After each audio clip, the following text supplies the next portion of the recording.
Hello and welcome to this video. My name's Liz and this is Guided by Angels, and we're going to talk today about what really happens before twin flame union, because it's very likely if you're watching this you are a twin flame, or you're coming into the awareness that you are a twin flame. You could be the feminine or the masculine connecting with this, and you're asking questions.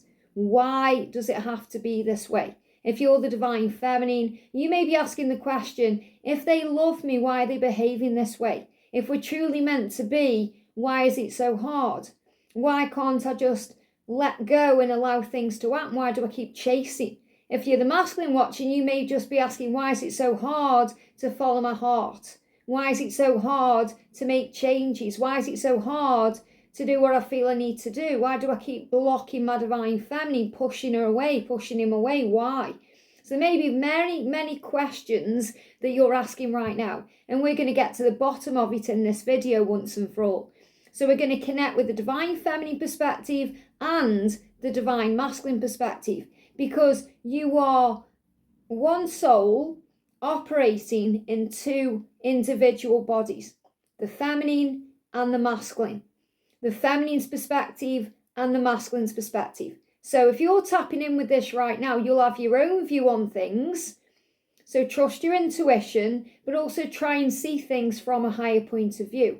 And remember, everything that's happening right now, whether you're in contact or separation, is happening to benefit the soul. You've signed up for this, you asked for this, you knew what you were doing before you incarnated, and now you're learning the lessons that are not only going to benefit your soul, but going to lead to you having the most prosperous, abundant, magical future that you can even imagine if you just let go and allow things to flow. Okay, so the angels have given me 3 orders, or 3 things that come in order when you're about to come into union. And when you look back at your journey, doesn't matter whether you've been on the journey a day, a week, a year, or 30 years, you'll recognize that you will have been through these different stages at many times. And God will give you many opportunities to actually put into practice what you have learned, which opens the door to union. So what I'm connecting really powerfully with is to know, number 1, that if you were meant to be in union, you would be in union. In other words, if you have learned your lessons and they've learned their lessons, when you're given the opportunity to come into union, you will move into union. And that's the most powerful thing to know, because you may not be in union right now, but you have another opportunity ahead that's going to allow you to move into union. You may have been through various opportunities where it didn't quite match up, or it didn't quite align, or something perhaps seemed to go wrong. And perhaps you look back and think, well, I learned so much from that happening. And you may even look back when you understand this whole video and say, now I know why it didn't happen. Now I know I wasn't ready. They weren't ready. I wasn't ready. Wow, it makes so much sense, because when you're able to go back without pain in your mind, without the fear, without the ego getting in the way, and you look at it all from a higher perspective, you realize and recognize everything really did grow your soul. So when you're on your twin flame journey, you've got the masculine learning their lessons and the feminine learning their lessons. So I'm going to give you names to make this easier. So we're going to call the divine feminine Jen, and we're going to call the divine masculine John, okay? So Jen and John are twin flames. Jen is the divine feminine, John is the divine masculine, and they are living separate lives. So they're doing their own thing. They've met, they've gone their own ways, they've chose to go their own way, they're in separation, and they are still connected by the one soul. So even though they are in 2 separate bodies, living 2 separate lives, they will always feel each other's energy. So no matter where they are, what they're doing, who they're with, what comes up in their life, Jen will always feel John, and John will always feel Jen. And I know that you'll resonate with that. So what you have to remember is, if you can feel your twin flame can feel you. So Jen may be there thinking, John doesn't even think about me, but John feels Jen. John thinks about Jen. John may even wonder if Jen even thinks about her, because it's always reciprocated, it's always mirrored. That's why you see signs like mirrored numbers and other things. But the first thing is the shadows come up, because ultimately what Jen has got to do is trust. That's what Jen's mission is before union, to trust, to find faith, to believe, to know, to trust the intuition that she has, to trust in the love that they share, to trust in God's plan, to trust the process of the life, to trust in timing, divine timing, to trust that there's always a reason and that right now things are being learned. And what John's mission is to find truth. And not only to find truth, but to be able to act on that truth. Because the truth is that when John met Jen, he knew from that first moment that she was everything that he'd ever wanted in another person. Because God made it that way. Just like when Jen met John, she knew that too. And it's very likely that Jen freed herself up from things that she didn't really believe or know or feel that were meant for her, like other relationships, and she perhaps walked her own path and became very spiritual. Whereas John may have gone more into the material world, karmic relationships, to try and hide from the truth. Because the feminine is the light in a way, like the sun, and the masculine is the darkness that reflects like the moon. Because in the darkness, you're able to have things reflecting back to you.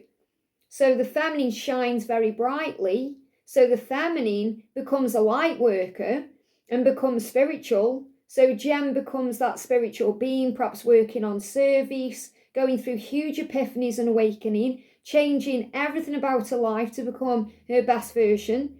Whereas John is struggling to find the truth, struggling to accept the truth, not even really to find the truth because John already knows the truth, but he's struggling to accept the truth and act on the truth. So he buries himself in work, he buries himself in his karmic relationship, he buries himself in things that he knows are toxic to his soul, distractions, things that really may trigger Jen. Because Jen's over there thinking, why is he doing that? Why? That's not who he truly is. That's not following your heart. That's not being authentic. Why? So then Jen starts doubting the journey and starts going more into her own ego and fear. And that's where the darkness comes in, or the shadows. So the first stage really that happens before twin flame union, and this happens one time or multiple times depending on everyone's individual journey. I'll explain a bit more about what I mean by that in a minute, okay? And remember, this is timeless, so when you find this, it's meant for you. It's very likely you're questioning, or you're perhaps trying to gain a higher understanding, or this is something you're already working out and something you already know. You're just perhaps trying to understand it better, and this take on it will help, because this is what they're channeling through to me. So you go through the shadows. So in the shadows, Jen is triggered, and so is John. Jen, the divine feminine, is triggered because John doesn't seem to care. He seems to be indifferent. He seems to be okay just getting on with his life and putting up with things and having an eat, sleep, repeat life and not showing up for her and just getting on with his life. And Jen's thinking, why, if we are twin flames, is he doing that when I feel so much, when I feel so deeply? And then John's over there thinking, I can't do this. It's too hard. It's too hard to change. It's scary. It's risky. I don't know what to do. I don't know if I can do it. I don't even know why my divine feminine loves me or wants me or is even attracted to me. Why does Jen want me? Surely Jen will realise after an amount of time that she doesn't want me anyway, so I might as well stay where I am. It's comfortable here. I've got all my things here. I'm not going to rock the boat here. I'll just stay where I am. So then John goes into more shadows to be able to realise he can't keep denying the truth. And that's why the masculine's journey is to find the truth, know the truth, and act on the truth. And the feminine's journey is to trust and have faith and allow the journey to unfold in divine timing. So the feminine's lesson in the shadows is to trust. And that's why it's so important as a divine feminine that we absolutely surrender. Everything that John triggers in Jen helps her to surrender, to get to a point where she says, enough's enough. I can't keep trying. I can't keep chasing. I can't keep reaching out. I need to let him show up for me. And I need to take a step back and focus on me, focus on community, focus on light work, focus on my friends, my family, my career, focus on my health, focus on things like gratitude so I lighten up and see the good in everything, focus on the magic in life and allow God to take the reins. Thank you, God, for taking the reins. And when Jen starts to do that, that's when the signs come in. The signs that buoy her faith, the signs that show it's real, like constantly seeing John's name everywhere, or things connected with his date of birth, or where he lives, or other things, magical things.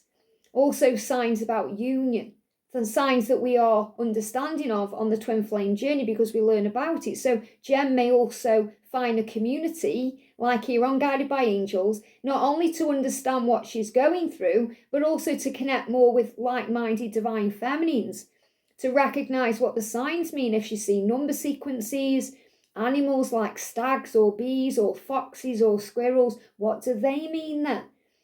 Songs, even repetitive songs and music, trying to understand. So Jen finds a spiritual community, whereas John goes more into isolation and pulling more away. So therefore, Jen is actually shining because she's starting to trust in the signs and have faith in them because they are buoying her faith. And that's leading her closer and closer and closer to John all the time. Now also, John at this stage is really needing to speak his truth, acknowledge his truth, do something, change something. So the signs will also be thrown at him. So John will also be bombarded with signs about Jen, her name, things about the time they shared together. And God will also create synchronistic events to bring those memories up in John, because Jen is aware through being very spiritual and aware of what the signs are saying to her. Whereas John may not be as aware because he's not as spiritual, he's burying his head in the sand, he may be busy with his material world, but he can't fight things that are thrown in his face. So for example, John could get a new job, and that new job could be like he could be stationed where he hung out with Jen, or where Jen used to live, or where they had dates, or where they met, or the environment they met, or something like that. So it's constantly triggering a memory in John's mind. Or John may keep driving past somewhere. He may have to drive somewhere. It could be with work, it could be something else, family obligation. And there's a memory there where he was there with Jen, and it's in his head, and he can't stop thinking about it. This is the way the universe brings in synchronicities. So we go through the shadows, and then the signs come in that buoy the faith, and then the synchronistic events. They give me these three things. And they're all kind of working all together at the same time. But when we're constantly being shown signs and synchronicities, the universe is creating a way. So the synchronistic events are being created where eventually the universe, God, Jesus, the higher power, the angels, whomever you connect with, is bringing you together without you doing anything. So for example, if Jen doesn't do anything and John doesn't do anything, the universe will create the way for them to come together. Now, obviously, Jen and John both have egos, so things are going to get in the way of that. So God may have an absolutely wonderful plan to bring Jen and John together, but John is fighting against that, and Jen isn't trusting in that. And that's where the problem comes in. So Jen faces the shadows by recognizing that the most powerful thing she can do is to have faith. And that leads to trust in the love, to trust in herself, to trust in the process, to trust in God, to trust in divine timing, and most importantly as well, to trust that John will find his way, because all paths lead home. Now, John on the other side is dealing with his truth, recognizing that he not only needs to remember who he is, to become authentic, to take off the mask he's wearing, but it's part of his mission to do so, to act on it, to live in his best version. So this is when he's starting to realise, I can't go on doing what I've always done. I need to take a risk. Life needs to change. My life has to change because God is also pruning his tree. And if he isn't facing that, he's going to go through chaos. He's going to go through illness. He's going to go through loss. He's going to go through financial difficulty. He could go through karmic situations. And you may see that as a tower. So, for example, Jen's over there, whether she's aware of what's going on with John or not, there's a big tower moment going on in his life. And Jen is stressing, thinking that tower moment is going to make him stay where he is. It's going to make him integrate more into his karmic life. But no, it's all happening to make the foundation crumble. So he has to make a change. So there's always things happening to move Jen and John together. Always. Now, sometimes along the way, we create timelines. So we're given many, many timelines throughout the twin flame journey where we can come into union. So there's many, many timelines, for example, where John and Jen can come into union if they do absolutely nothing. However, we have egos and we get in the way. So Jen may think, oh, right, I'm going to reach out to John. And that causes a ripple effect that opens a new timeline. Or maybe John does something that creates a new timeline. And then God sets up the opportunity from that timeline, because God sees all and knows all, to create the opportunity for union to happen. And that's where the test comes in.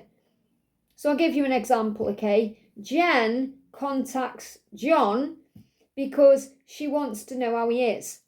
Perhaps she's found out something's happened to him and she wants to say she's there for him and she still loves him and she wants what's best for him. So she reaches out to him somehow. And John, being John, loving Jen, reaches out. And from mutual conversation, from them having a conversation, they realise so many things have happened while they've been apart. Jen has just come out of a karmic relationship. She's realised she doesn't want that anymore. She's become very spiritual. And John has got a new job working where Jen used to live. Okay, so the universe is synchronistically setting something up. And then if John is in a karmic situation and Jen is now free from a karmic situation, or Jen is free, John realises, I've got the opportunity to have a better life. I know I love this person. I want to be with this person. So John says, okay, I'm going to do it. I'm going to take the mask off. I'm going to be authentic. I'm going to speak my truth. I'm going to tell everyone the truth. I'm going to be free to pursue and be with my divine feminine Jen. So of course Jen is excited, gets her hopes up, thinks everything's going to work out, and then something gets in the way and it doesn't happen. Now, why doesn't it happen? You could think it wasn't the right time, and obviously it wasn't, but why wasn't it the right time? Because both of them needed to learn lessons. So for example, Jen may have needed to set specific boundaries down with John so until he showed up the right way. Or Jen may have needed to work more on self-love and believe for things to move forward, or allow things to happen more instead of trying to force things forward or control things or make something happen. And John needed to speak his truth and do it the right way. So if both of them are struggling to do those things, the timeline will close, something will get in the way, and then it will cause another block. Because God's saying, okay, well, the opportunity was there, but you didn't set your boundaries down, Jen. You didn't do this and this. Or, John, you didn't do this and this. So you need to go away again, learn your lessons again, and then there's going to be another timeline coming in. And that's what they're showing me. And there's been many occasions on my journey now when I look back, when I see that God opened a timeline, gave us tests, and unfortunately we failed those tests at the time, which are really lessons, and then we grew more, and then another opportunity was coming in. And you may notice that too. So the point I'm making is, it's Jen's mission as a divine feminine, and many of you watching a divine feminine, so it's your mission as a divine feminine to trust the process, to trust what you feel, to do what you can do, to make your life better, to live in your best version, and to let the masculine do what they need to do. You don't need to control them. You can't control them. You don't need to fix them. You can't fix them. They have to fix themselves. You don't need to try and show them or wake them up, because that's the universe's job. That's why the signs and synchronicities come in. So as a divine feminine, it's Jen's job to trust the process and work on living a best life, shining a light, because that makes her magnetic. That makes her magnetic. So when Jen is operating in that energy, giving, loving, giving life her attention, and when I say giving and loving, I mean obviously loving John, but loving from a place of unconditional love, not trying to condition anything, make something happen or force. Being okay with, if he comes, he comes. If he doesn't, he doesn't. I'm okay either way, because I have God's love. I'm focusing on my career. I've got other divine feminines around me, releasing the fear constantly. And then Jen becomes the lighthouse. She becomes magnetic. It's like she's a magnet attracting everything into her. And many of you right now are operating in that energy. So you may be resonating with that, thinking, yeah, everything's going great at work. Money's doing really well. I seem to be successful. I've got lots going on in my personal life. You may feel good in general, even if you're not really going out and doing anything. You may feel good. You may feel grateful. And that means you're magnetic. That means you're standing right now in your divine feminine power. You are the lighthouse, and the lighthouse is strong. You were built on a solid foundation, and that foundation is a foundation of trust. A foundation where you found your faith in God or the higher power, and you trust the love and you know it's real. You're saying it must be real. If it wasn't real, I would have moved on. I would have met someone else. I wouldn't still be thinking about this person. I wouldn't still feel this person. I wouldn't still know this person. I wouldn't be seeing signs about this person. Because you may even trick yourself and say, well, I'm just absolutely obsessed with this person. It's limerence, or it's an addiction. But if you weren't meant to be with the person, you wouldn't be seeing the signs. The signs would fizzle out. They'd die off. The reason you're constantly seeing signs is because the universe is showing you. And if you're panicking, thinking, hang on, I haven't seen some signs for a while, just ask God to prove to you and you'll start seeing signs again. Sometimes the signs are there, but we're so busy overthinking or stressing, we don't see the signs. And the synchronistic events come up when you allow things to flow into your experience naturally. Where you say yes if you get invited to go somewhere, where you feel called to go somewhere, where you feel like my soul is telling me to do this or that. That's God, the universe, aligning a synchronistic event. And if you're thinking, oh no, my person will never contact me, it's never going to happen because of this, this and this, think about how amazing it was when you met in the first place and how divinely orchestrated that was. How God brought you together in the midst of chaos.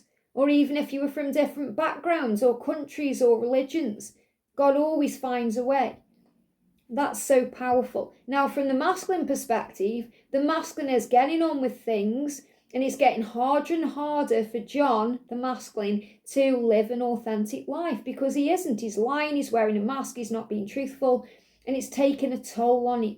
Not only on his physical body and in his physical circumstances, but more importantly, it's taking a toll on his soul. He's finding it harder to sleep. There's heaviness there. And he also feels worse and worse about the way he's treated Jen. And he wants to make it right. And he wants to sort it out. And he knows that when he's with Jen, he feels better. He feels healthier, lighter, stronger, more capable, more ready to be the person he's meant to be. Why? Because it was meant that way. God designed it that way. That's why when twin flames are in each other's presence, it's so beautiful. It feels like the world's gone away. It feels safe and wonderful, and the chemistry is on fire, and it's just all beautiful. Because that's how it's meant to be. That's like heaven on earth, and that's how God created it. That's why when twin flames are together, twin flames are together. There's no need, and I'm talking about in union. I'm not talking about coming together and going separate ways again. When you finally come into permanent union, when everything aligns and you've learnt your lessons and it all happens, the magic will be so strong between the two of you that there's be no need to look elsewhere because you were designed for each other. And the reason why perhaps John is in a karmic relationship thinking about Jen is because Jen is the one he's meant to be with. The reason why Jen can't get into another relationship and sustain one or have one and sustain it is because she knows that she's meant to be with John. Because God created it that way. So when Jen and John are together, they're not going to look for other people because they're absolutely where they're meant to be. So the signs show this to you. That's why you have dreams of each other. That's why before you come back together with the synchronicity, you have dreams, you dream share. Whereas they come into your dreams and tell you what they're going to do, or you just feel something is changing, or you sense it in your physical body. And when you come together, you realize how amazing the life is and how amazing the twin flame journey is, because it's very likely you've mirrored each other. So if you're questioning the journey right now, thinking why and all of this, understand it's so that John can face his shadows. So if you're thinking, why is my masculine going through these things? Why? It's so they can actually look into their self, into their truth, and then be able to know it and act on it. What your job is to trust. So really your masculine is saying to you, why don't you trust me? Why aren't you trusting me to do this? And you may be saying to your masculine, why can't you just tell the truth? Why can't you just say how you feel? Why? So instead of blaming each other, celebrate each other. Focus on the love, not the fear. Instead of giving them a label like gaslighter, narcissist, or whatever. Remember, in the moment when there's struggle, it's fear-based. It's not love-based. This is a journey of unconditional love. If you call on the angels, they will help you to focus on love. So I hope that kind of puts things into perspective. I just want to bring in Archangel Gabriel. I want to bring in a message for the feminine, a message for the masculine, and a message for the journey, just to give us some more clarity on this. Okay, a message for the journey, please, angels. So for the feminine, that's you watching probably. We've got Mother Mary. So Mother Mary is assisting Jen, the divine feminine. Mother Mary is assisting me and you and any divine feminine who's watching to be kinder, to be more gentle, more loving. Because really Mother Mary is the ultimate empress. And you are the empress. So Mother Mary is reminding you of your value, your worth, and to cherish yourself. The Blessed Mother is helping you with your divine life purpose. So it's part of your life purpose to value yourself, to believe in yourself, to trust, to work on your own magnificence. Because when you remember how amazing and powerful you are, you don't need anyone outside of you to validate you. You don't need your twin flame to tell you that you are amazing, because you already know you are. You don't need them to go on a date with you, because you're going on a date with yourself and you carry them with you everywhere you go. You don't need them to be there for you, because God is there for you. And Mother Mary is assisting you with this. And Mother Mary is also there to give you strength and power when you need her. For the masculine, we've got prosperity and speeches and speaking. So if they speak their truth and give a speech to people in their life, if they tell you the truth, if they start speaking truthfully and honestly to themselves, if they speak to their family, their friends, their karmic people, then they're going to lead a life of prosperity. And until they do that, things are always going to feel stuck.